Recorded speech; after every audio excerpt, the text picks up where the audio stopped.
The story in the original Halo series, I'm talking Reach through Halo 3, has to be one of my favorite stories of all time. Today I wanted to highlight one of the major areas of the story in Halo 2 that I don't believe gets enough attention. I'm talking specifically about how Bungie addressed the topic of brainwashing. Bungie did an excellent job at showcasing the reactions an individual may experience when coming to terms with the reality not matching up with their core beliefs. The Heretic Leader, the Arbiter, and Tartarus serve as key characters I want to explore in this video. First, let's define brainwashing. Merriam-Webster defines brainwashing as a forcible indoctrination to induce someone to give up basic political, social, or religious beliefs and attitudes, and to accept contrasting regimented ideas. Brainwashing is a tool used to keep other individuals under control. Brainwashing tends to strip an individual of their individuality, convincing them that they are not a person, but a cog in a larger machine. It can be so deeply ingrained in an individual that they would be willing to give their life for this cause that has been implanted into their minds. In Halo 2, the Prophet of Truth is shown to be the puppet master behind the scenes. He was pulling all the strings, keeping all the Covenant blind to the real purpose of the Halo rings: death to every living creature in the galaxy. The first character that I want to talk about is Cesa Refume, the Heretic Leader. Cesa was sent to study a Forerunner gas mine during the events of Halo CE. Sometime during his studies, he encounters Guilty Spark 343, the monitor of the Halo that the Master Chief just destroyed. Guilty Spark wastes no time confronting Cesa about his beliefs. But Oracle, I do not understand. We were told the rings are salvation, a gateway to paradise. Told? By whom? Anyone who told you that is a fool, or quite mad. Cesa is hit with a truckload of information all at once. Every bit of this information would tear apart everything he knew. His allies, his enemies, his traditions and cultures, his beliefs, even his life purpose. All of it shattered in seconds. Cesa keeps himself together and continues to listen and question the monitor. He cuts off communication to the tower, knowing that this information would brand him as a heretic and make him an immediate target of the prophets. After speaking with Guilty Spark for a while, and learning of all the ways the prophets have been deceiving the Covenant from the beginning, Cesa vows to spread these truths. He immediately begins on that promise and teaches his troops on the mining platform. Since we fight through quite a lot of a resistance in the Arbiter missions on the gas mine, it can be assumed that Cesa was successful in breaking the illusion of most, if not all, of his troops. Cesa's reaction to learning he was brainwashed is a valiant one. He doesn't let his mind become clouded with denial. Not only that, but he makes it his mission to tell others the truth that the prophets have tried so hard to keep their subjects ignorant to. The Covenant have access to superheated plasma that can glass a planet, but Cesa's words are now a greater weapon. Sharing this new information will put his life in immediate danger. Everyone he considered ally is now a potential threat, as heretics must be silenced. Outside of his loyal troops, Cesa has no one to confide in, but he moves forward and he doesn't think for a second to return to the life that was his just moments prior to his encounter with Guilty Spark. He found a new purpose: to break the illusion that has binded his species for generations. No more chasing dreams of paradise, no more great journey, no more false prophets. He was done with living a brainwashed existence. The Arbiter is my next point of focus. His coming to terms with reality happens steadily throughout the campaign. It begins with his mission to kill the Heretic Leader. Arbiter is shown a snippet of the Heretic Leader's speech that he was spreading before he is sent out on the hunt. The Prophet of Truth conveniently cut the speech before Arbiter hears too much. Open your eyes, my brothers. They will use the faith of our forefathers to bring ruin to us all. The great journey is...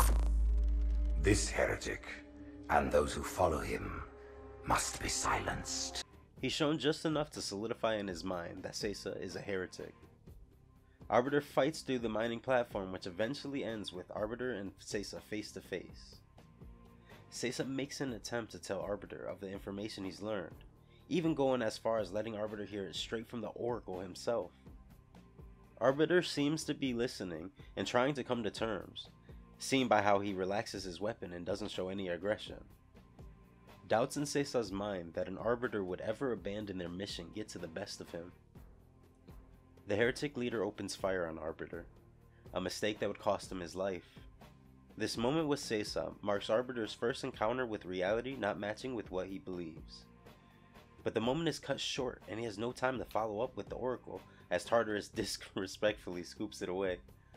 The Arbiter had successfully slain the Heretic Leader and continues to carry out tasks by the prophets. The next event that challenges Arbiter's perception of reality is when he's betrayed by the brutes. After securing the sacred icon, Tartarus reveals that the prophets put out a hit on the Arbiter. And the prophets learn of this, that they will take your head when they learn. Fool. They ordered me to do it. He's given no time to understand the situation before Tartarus sends Arbiter into a seemingly endless pit. Up to this point, the Arbiter has twice been faced with lots of new information sent his way in a short amount of time. Unlike the Heretic Leader, Arbiter had no time to digest and think on what he had been told. In the cutscenes with the Gravemind, it's apparent that Arbiter is still holding on to his core beliefs. As a recap, the Heretic Leader told Arbiter that the prophets were alive. Tartarus revealed that the prophets sent him to kill Arbiter. The Gravemind, another Monitor, and Master Chief all confirm that the prophets are lying. Even knowing that his religious leaders are out to get him, Arbiter does not want to face the reality of the situation. From the outside looking in, Arbiter had more than enough data to confirm that things aren't as they seem.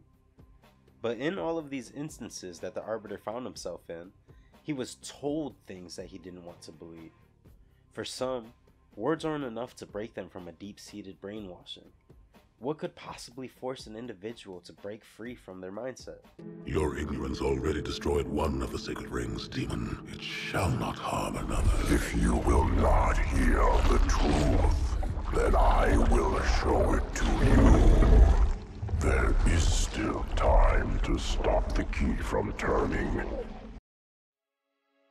The next time that the Arbiter has to confront the false reality he's been living in is when he confronts Tartarus inside the control room. We can tell that he's given more thought to what he's learned, as he had just formed an alliance with Sergeant Johnson to get the door to the control room open. They would face Tartarus together. The Arbiter could have went in guns blazing, but he knew that Tartarus was in the same boat as him, deceived by the prophets. Arbiter doesn't want to fight. He wants Tartarus to learn of the deception, so he questions the Monitor. Take care, Arbiter. What you say is heresy. Is it?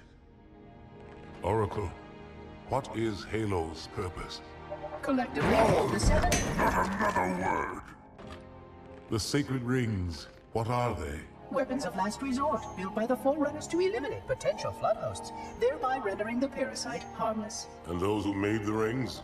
What happened to the Forerunners? After exhausting every other strategic option, my creators activated the rings.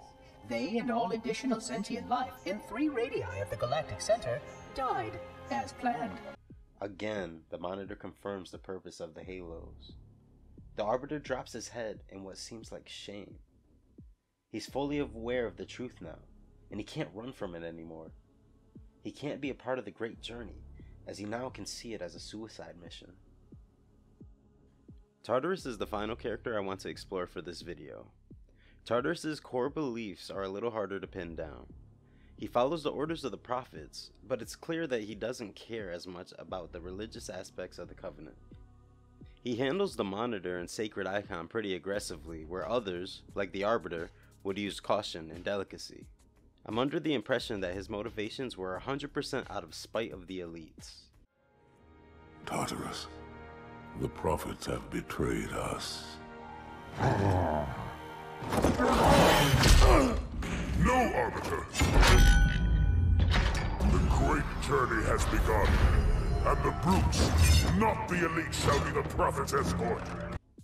Where the Heretic Leader and Arbiter accepted the truth, Tartarus' ego and desire to be the right-hand man of the prophets causes him to lash out when exposed to the truth. He doesn't want to hear it at all. Tartarus is content with living a lie, as it has granted him power and status. If he were to accept the truth about the prophets and the Halos, he would go from being the bodyguard of the most important figures in the Covenant to a heretic. The thought of being at the top of the totem pole and demoted to below the dirt sends him into a frenzy. Even being exposed to the fact that activating the Halo will kill everything was not enough to change his mind. Tartarus had a mission, and he was going to see it through, even if it killed him. These three characters that we've explored today all had drastically different reactions to realizing that they were brainwashed. I think that the writers at Bungie did an excellent job with the storytelling in this aspect. One thing I've noticed is that these characters represent three tropes that exist in reality. The Heretic Leader acted on what he learned almost instantly. He would not spend another day living a lie. The Arbiter took some convincing. He needed to see the truth for himself. Tartarus became filled with rage and denial. He did not want to accept the truth. All of these tropes are understandable. Learning that your whole life has been built on a lie that has existed in your species for generations, is not an enjoyable experience. In the moment that you are exposed to information that goes against what you believe, it's hard to accept that your parents, teachers, even religious leaders have been keeping you under a spell. This type of experience destroys someone's sense of self. When your whole identity is defined by a lie, and you finally come to terms with it, you're essentially reborn into a universe you know nothing about. And when speaking the truth gets you labeled something like a heretic, it can further isolate you. Unfortunately, attitudes like Tartarus are the most common in our reality. Most people cannot come to terms with a reality that doesn't match with their beliefs. Anger and denial are a common response when engaging with someone who refuses to acknowledge harsher truths about their reality. People like the Heretic Leader are few and far between. Not many can change their minds so fast, even when presented with undeniable proof. The Arbiter represents growth and overcoming the denial and grief associated with waking up from a brainwashing. His journey was a slower burn, taking multiple confrontations with the truth to finally allow it to sink in. And once it did, he surrendered fully to reality. He formed bonds with humans, a species once known to him as enemies and demons. He fought against those who had him under their control. He became the master of his own ship. Thank you for watching this far. Seriously. If you enjoyed this video, please leave a like and maybe a comment. I'll respond to every comment and I'll answer any questions that I can. I'm experimenting with longer form content, so subscribe and stay tuned for more.